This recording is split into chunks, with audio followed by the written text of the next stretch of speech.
This is Money Guide with Mary Sterk from Sterk Financial Services. Now, here's Mary Sterk.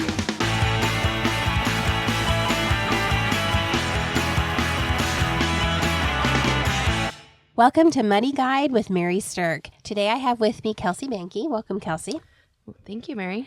What is a fiduciary? A fiduciary is an advisor who, for compensation, makes a recommendation to an IRA or a plan participant in a retirement plan as to how the assets should be invested, how they should be managed, or with respect to a rollover from a plan or an IRA. That is the textbook definition of what a fiduciary is. And the whole issue surrounding this rule is that financial advisors should be fiduciaries who act in their client's best interest. I think that's a great idea. Sounds good to me. I think acting in your client's best interest is absolutely what financial advisors should be doing. What's amazing is how many financial advisors don't follow that fiduciary standard, and that's why this rule has come about. So, from a standpoint of, is your advisor a fiduciary? I will tell you that going forward, if you have an IRA, the answer is yes, because now everybody has to be a fiduciary, right? So, the thing about being the fiduciary is it's confusing as to what that means for people.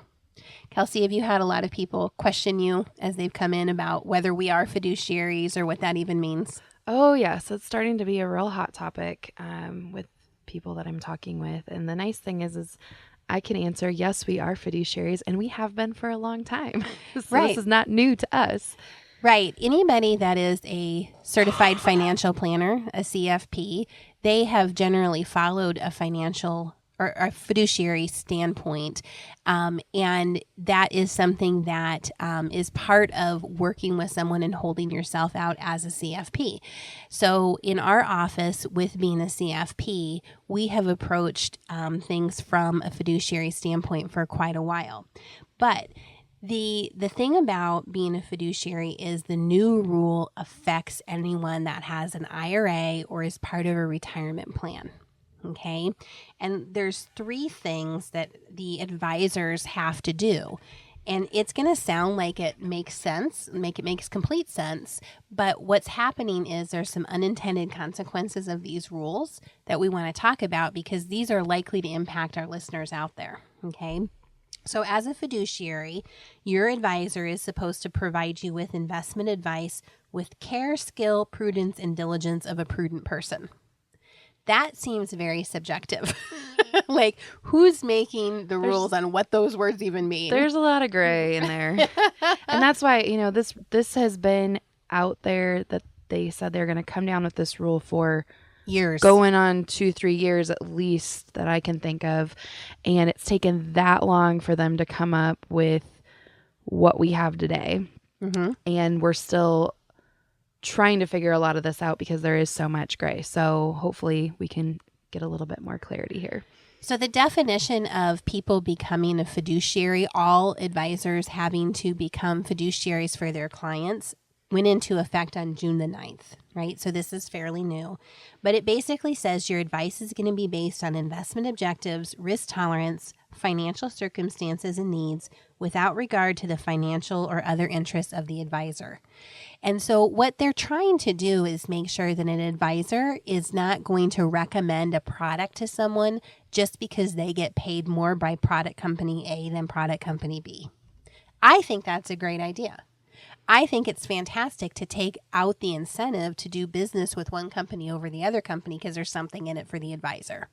I think that's a huge conflict of interest that has been out there, and I welcome the idea of making sure that there is no conflict, that the advice is always based on what's best for the client.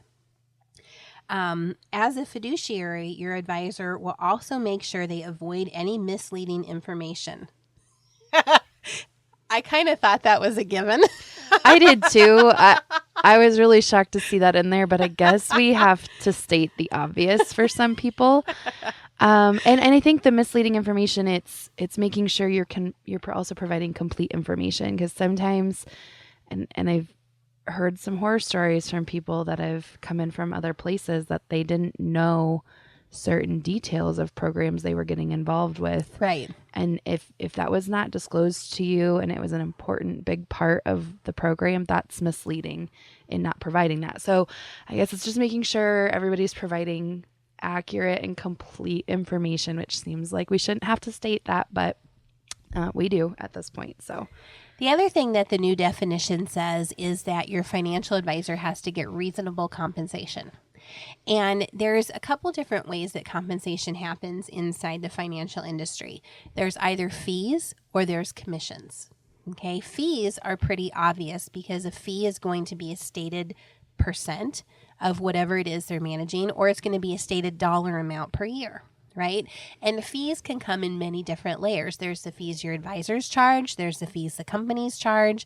If you're using mutual funds or ETFs, there's the fees that those companies charge. So there can be layers of fees. And the idea here really is to give disclosure about what your actual expenses and fees are so you know what they are, but to also have it be that the fee is the same no matter what you're investing in order to make sure that nobody's getting compensated for choosing, again, company A over company B. Now, commissions are a whole different thing, and someone can be a fiduciary and still make a commission on a product that they put you in.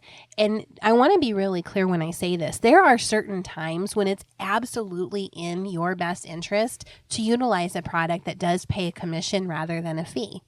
And the reason I say that is because there are products out there that are only fee-based. There are products out there that are only commission-based, and someone who has access and the ability to utilize any of them can really design a strategy that's best for the client versus just what's in the regime of what they can do, only fee-based or only commission-based, right? So being able to use all of the different tools out there in the industry to set up a strategy for someone, for yourself, for your retirement, whatever's out there at your disposal that you can choose from, being able to have that flexibility, I think, is important. And that means that sometimes you're going to be paying a fee and sometimes you're going to be paying a commission. Okay. But the thing about it is, if you're going to be going into something that is an IRA or a retirement plan of any type, going forward, you are probably going to have to sign some additional disclosure that says that it might be an exemption to your best interest if you know that there's a commission being paid on it. It's kind of funny, but the bottom line is there's just a lot more disclosure that's coming. When I say that, here's what I want to make sure I'm communicating.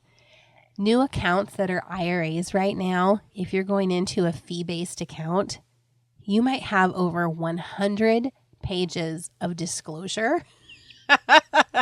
And that doesn't even count the prospectuses of any of the funds or ETFs that you're going into. Oh, which those are my favorite reading material, Mary. Oh my gosh. Yeah.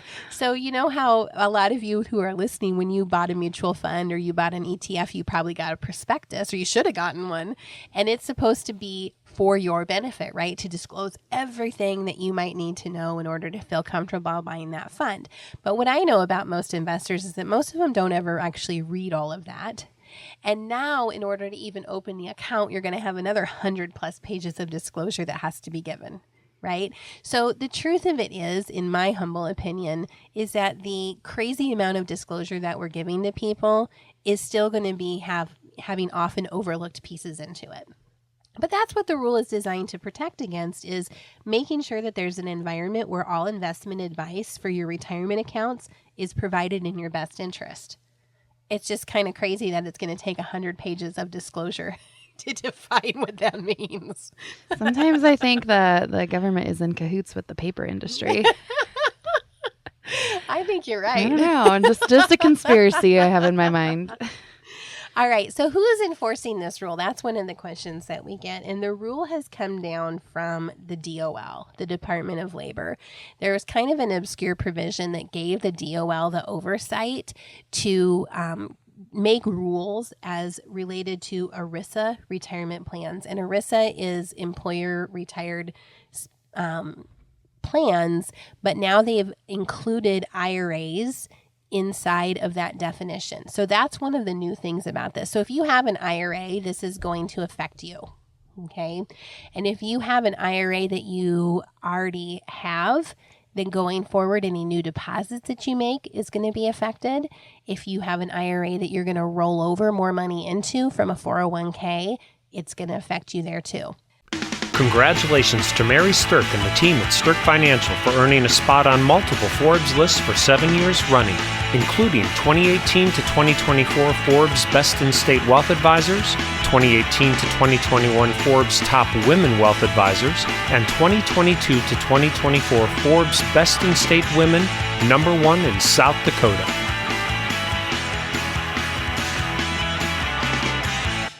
Let's talk about some of the unintended consequences of this rule. One of the things that's happening is that in order to comply with the rule, the industry is moving more and more towards working with advisors that are charging a level fee for their services, right? Because if they're charging a level fee for their services, then there isn't any conflict of interest in terms of how much they're making for whatever they recommend that you do, okay? So there is a specific license that you have to have in order to charge a fee. And so anybody that has that license is likely to be able to move forward in this world, but anybody that doesn't have that specific license might be out of business by the 1st of January. Okay. If they aren't out of business by the 1st of January, their life is going to be dramatically changed because they have to be giving exemptions. They have to be disclosing to you that what they're recommending is not a fee, it's a commission, and it might not be in your best interest. Kind of crazy, isn't it, Kelsey? Yeah, it's definitely going to reshape the industry in a lot of ways.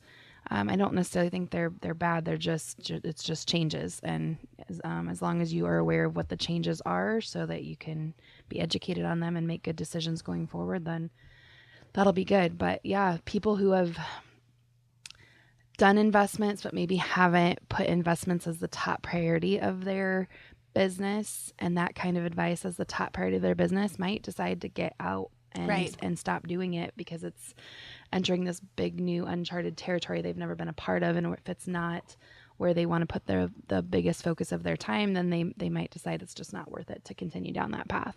So some of the things that have happened as a result of this rule already is that there are some companies that have stripped their advisors of their abilities to even work with clients. So for instance, State Farm is one of the companies where a lot of their agents did insurance and also did investments. And State Farm, to my understanding, has required that all of their advisors surrender their licenses, and they've pulled back all of the investments back to kind of a mothership State Farm 800 line, where your account is being serviced by a service center instead of the normal relationship that you had anymore. And that's because State Farm didn't feel like they would be able to meet the definitions of a fiduciary with the majority of their sales force. And so that's one of the types of things that we're seeing out there, is big companies like that making massive changes in what they're doing. We're seeing brokerage houses who are saying that you could only do IRAs with fees. We're seeing some of them say you can still use commissionable products, but only certain ones. So there is going to be a big change happening. And I would venture to say, especially in the mutual fund world. Yeah, the mutual fund world seems to be getting a lot of shakeups on this, and that's partly because they do have so many different types of mutual funds, and types meaning ways that you can charge the fees on those. And so they seem to be making lots of different changes, but nobody's really settled on anything quite yet for us to say that there's any kind of consistency. But yeah, the direct mutual funds, definitely lots of changes. Yeah. So if you have an IRA that's in mutual funds, you are likely to have already heard some communication from your advisor or from your company. Or if you don't, you're likely to definitely hear it by January 1 when the next set of fiduciary rules comes into play. So here's the thing, is that because things are moving towards the fees, and because things are moving maybe away from commissionable products, or commissionable products available but yet with massive amounts of disclosure, then what's happening is it's becoming more and more difficult for an advisor to work with a client. It's requiring more and more time to make sure that all of the I's are dotted and all of the T's are crossed. But the bottom line is your financial advisor now needs to make sure they're following a process They need to know you. They need to know what's important to you so they can help make a determination of what is in your best interest to make that recommendation. And there needs to be reasonable compensation for it without any misleading type of advice, right? So what that's doing is it's creating an environment where advisors are increasing the minimums of what they want to work with. So there's a lot of companies that are saying, we can't even work with a client who has less than $50,000, or we can't even work with a client that has less than $250,000, or things like that. And so the new regulations are creating an environment, in my opinion, where the average Main Street American is going to have less and less access to somebody who is going to give them personal advice. And that is giving rise to something that's called robo-advice.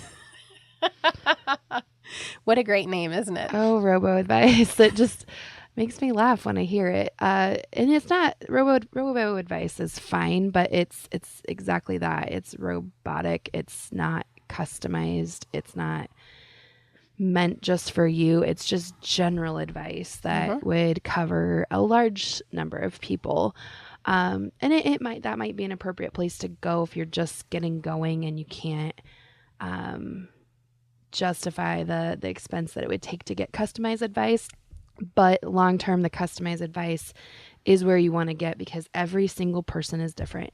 Every single person's starting point and end goal are going to be completely different. And finding advice that is completely customized to you and your situation over the course of your career and retirement will always help you in the long run. So it's going to be interesting to see what shakes out. There, like I said, this rule has been out there and they've been trying to decide on how to finish it out for several years now. So they finally came out June 9th. We're in a transition period, and a lot of the rules and the changes are going to start shaking out here as people make those decisions at the company levels. And hopefully there's not too much damage done in what your options are. But in the long run, a fiduciary standard is a good move to make sure that the clients are always protected. I would agree with that. I mean, by far, we want everything to be done in a client's best interest. It's just kind of shocking that it hasn't been that way by law. Well, I mean, Mary, it's that way with everything. They make rules, and it's like, what do you mean that's not what people are doing? Yeah, I'm so confused by this. You think just common decency would be the norm, but we have to have rules to ensure it now. So if you have an advisor who's not a fiduciary, then here's kind of what's going to be likely to happen.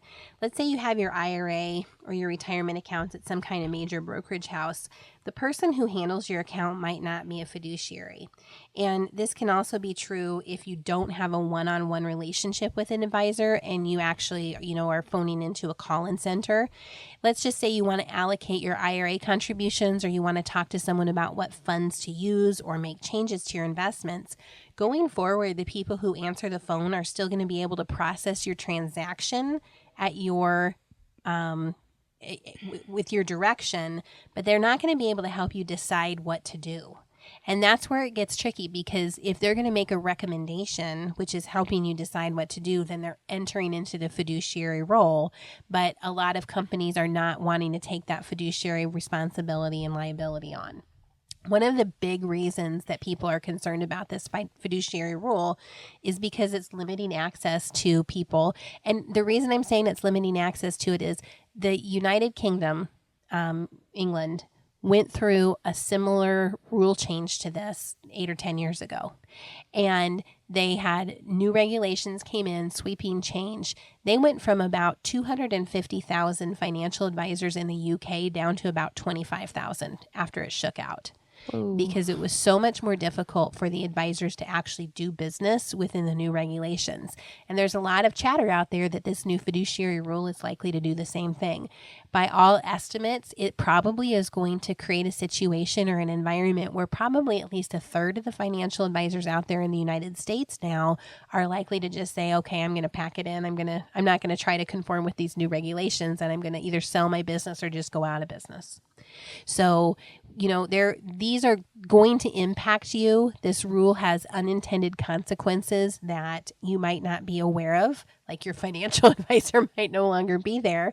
And if that happens, it means you need to find a new one. And what you want to look for is someone who is talking about being a fiduciary, someone who has a process in place to make sure they know you, they know your situation, and can make good advice for you, and someone who is working within the realms of being able to connect in with both fee and commission-based business and offer you what is in your best interest based on your own unique situation. Sterk Financial Services is celebrating 20 years in 2024.